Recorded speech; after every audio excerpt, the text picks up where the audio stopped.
Assalamualaikum warahmatullahi wabarakatuh. Apa kabar Bapak Ibu semuanya? Semoga sehat dan tetap semangat. Salam perubahan, integritas, inovasi, kinerja tinggi.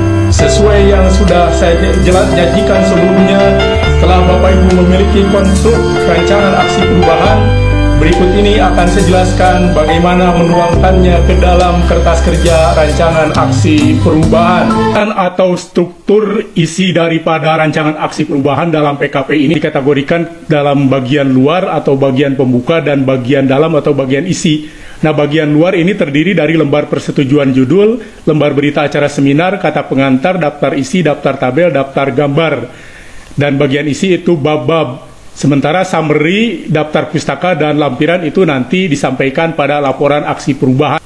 Nah, kemudian tentang judul ini saya ingin jelaskan, sebuah judul yang baik itu harus sangat informatif ya. Jadi orang dengan membaca judulnya saja sudah bisa mengetahui banyak hal, sudah bisa menggambarkan isi daripada tulisan itu. Misalnya maksud dari tulisan, isinya apa ya. Nah, kemudian juga setiap tulisan itu memiliki karakter judul khas. Misalnya kalau berita itu biasanya dibuat sensitif supaya orang tertarik membaca isi daripada berita itu. Ya, kemudian kalau di dalam riset di perguruan tinggi misalnya skripsi, tesis, disertasi terutama di ilmu sosial itu sudah fokus pada variabel yang akan diteliti. Jadi judul ini sudah menggambarkan variabel yang akan diteliti. Nah, di dalam aksi perubahan, sebagaimana juga dulu dalam proyek perubahan, ini juga memiliki khas supaya dibedakan dengan laporan biasa gitu ya. Nah, di sini saya sampaikan kalimat judul daripada aksi perubahan yang baik itu terdiri dari kalimat pengungkit plus masalah yang akan diatasi plus melalui plus inovasi. Nah, kalimat pengungkit ini menunjukkan suatu upaya, misalnya meningkatkan, optimalisasi ya. Kemudian masalah yang akan diatasinya apa? Orang sudah bisa tahu itu. Kemudian dengan cara apa? Lihat melalui inovasinya apa. Kemudian orang juga bisa mengetahui akar masalah dari masalah itu, yaitu dengan inovasi, karena inovasi ini diambil dari akar masalah ataupun dari isu strategis. Kemudian kita masuk ke bagian isi. Di sini terdiri dari 4 bab. Bab 1 pendahuluan, bab 2 profil pelayanan instansi, bab 3 analisis masalah, bab 4 strategi mengatasi masalah. Pak, apakah ini mutlak tidak boleh dimodifikasi? Bukan. Saya tidak ingin membatasi kreativitas Bapak Ibu. Silahkan saja kalau mau dimodifikasi. Tetapi beranjak dari pengalaman yang sudah, saya ingin tekankan bahwa sistematika ini kriterianya pertama harus sistematis dan logis.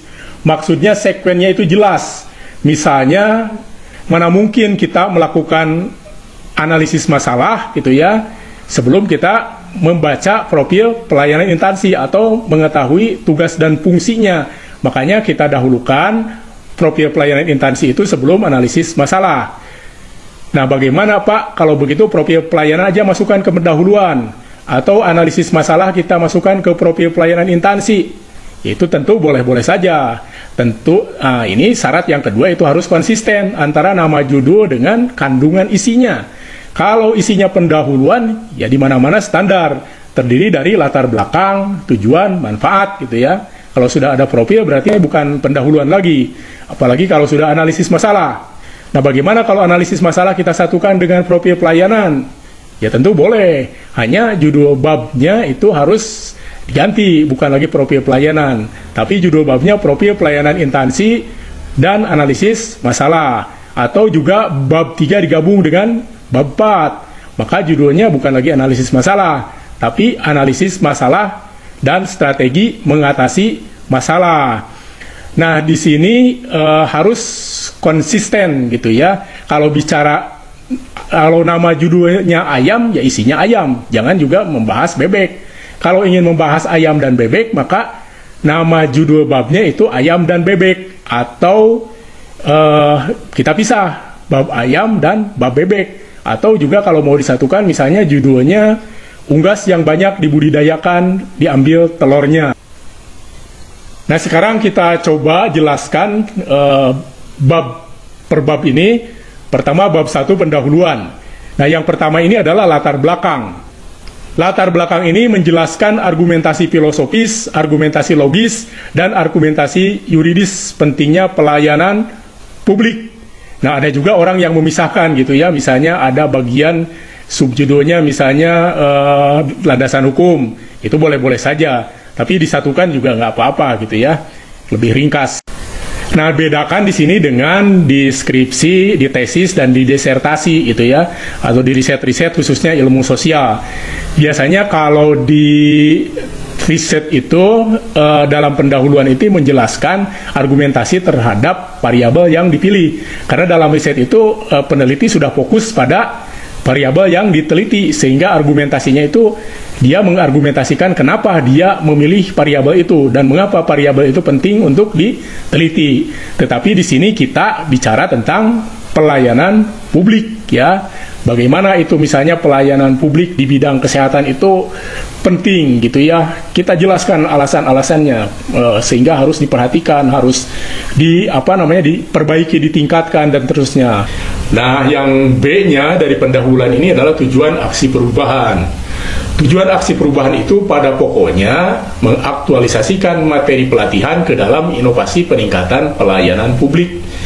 Nah, tujuan ini dapat dirinci lagi. Satu, mengaktualisasikan nilai-nilai Pancasila dan semangat bela negara dalam melaksanakan peran kepemimpinan melayani yang beretika dan berintegritas. Yang kedua, melaksanakan peran kepemimpinan melayani yang mampu memberdayakan tim kerja secara efektif, mampu memetakan dan memanfaatkan sumber daya organisasi secara optimal, serta mampu membangun jejaring kerja untuk meningkatkan kualitas pelayanan publik. Yang ketiga, merancang inovasi untuk meningkatkan kinerja pelayanan publik, terutama dalam memanfaatkan teknologi digital. Yang keempat, mengendalikan pelaksanaan pekerjaan dengan menerapkan manajemen mutu dan manajemen pengawasan agar inovasi dapat berjalan sesuai dengan perencanaan pelayanan publik yang berkualitas sesuai dengan prinsip-prinsip total quality service. Selanjutnya, C-nya manfaat. Nah, di sini siapa penerima manfaat dan apa manfaat yang dia terima? Satu, manfaat aksi perubahan bagi tim leader. Kedua, manfaat aksi perubahan bagi unit kerja instansi. Ketiga, manfaat aksi perubahan bagi lembaga pelatihan. Saya kira ini sudah dijelaskan sebelumnya ya. Nah, berikutnya kita bicarakan tentang bab 2. Nah, di sini profil pelayanan. Kenapa harus bicara profil pelayanan terlebih dahulu? Karena disitulah Anda akan menelusuri masalah. Pertama, profil pelayanan ini sebagai informasi kepada publik, kepada pembaca, di mana Anda melaksanakan tugas dan fungsi ini. Tugas fungsi ini tidak berdiri sendiri, tentunya tugas Anda itu bagian dari tugas yang lebih besar, ya. Kemudian di breakdown ke tugas Anda. Makanya diawali dengan nomor 1 itu tusi instansi. Jadi di sini sebutkan dasar hukumnya, misalnya Perbup nomor berapa atau aturan apa yang terkait dengan tusi itu. Kemudian juga struktur organisasinya seperti apa, barulah uraian tugas dan fungsinya. Di sini cukup tugas uraian dinasnya saja atau badannya saja, tidak perlu semua bidang sekretariat diurai gitu, terlalu panjang. Nah, langsung saja ke bab 2 itu tusi unit kerja di mana Bapak Ibu bekerja. Nah, yang ketiga itu area yang bermasalah, area masalah. Ya, subjudulnya area masalah. Di sini Bapak Ibu akan mengidentifikasi dari tusi yang ada itu di area mana sih yang ada masalah. Misalnya tusi Bapak Ibu itu mengumpulkan data, membuat perencanaan, kemudian memberi pertimbangan teknis kebijakan, membuat laporan, melakukan koordinasi, melakukan monitoring. Nah, di antara tusi itu misalnya area bermasalahnya ada di pelaporan, ya. Dan nanti akan dianalisis lebih lanjut di bab 3. Nah, yang B-nya itu sumber daya instansi. Di sini hanya informasi saja, ya. Misalnya SDM-nya ada berapa orang, sarana yang dimiliki apa saja ada berapa.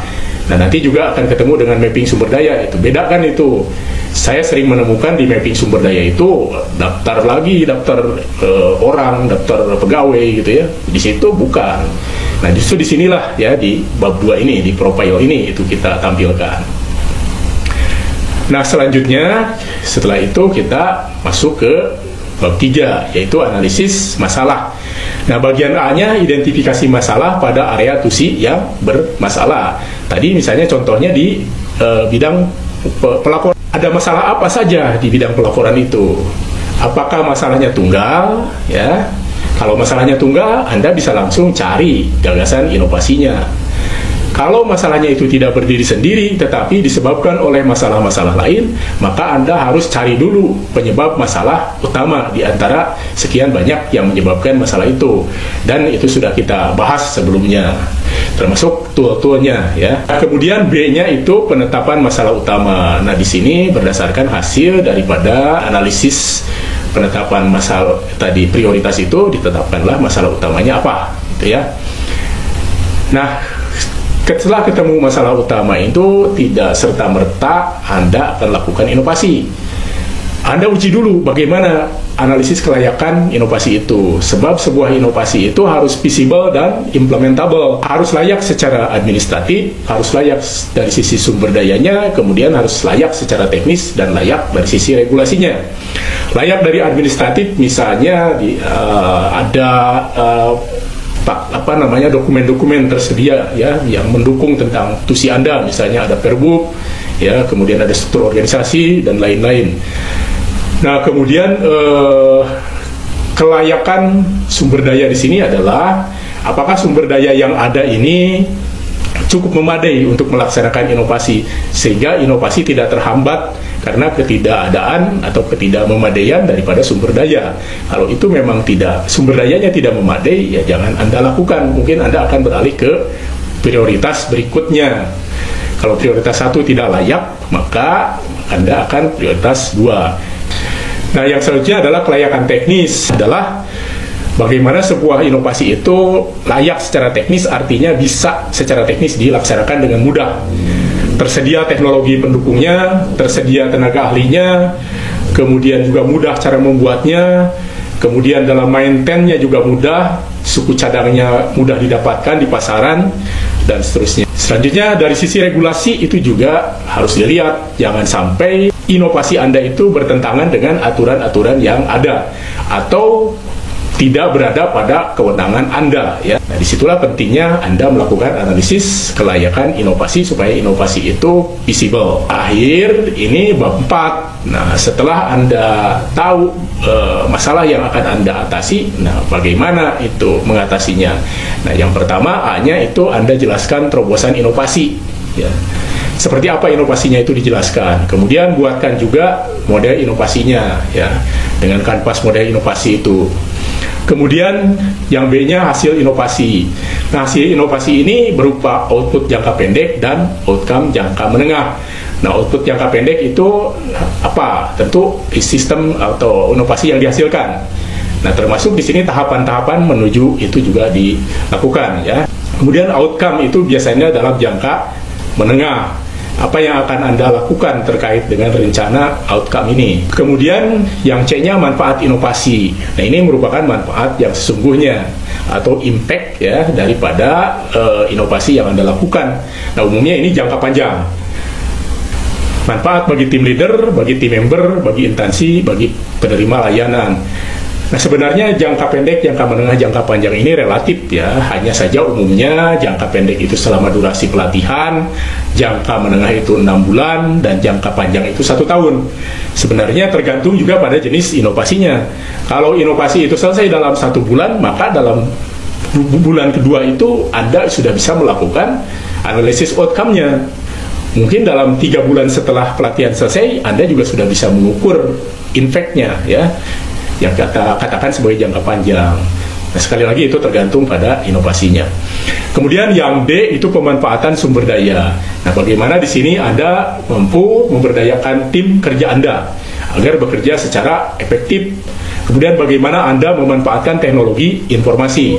Nah, sekarang ini di industri 4.0 itu sudah pantasnya teknologi informasi yang berkembang itu Anda manfaatkan itu sebagai sarana untuk meningkatkan kualitas pelayanan publik.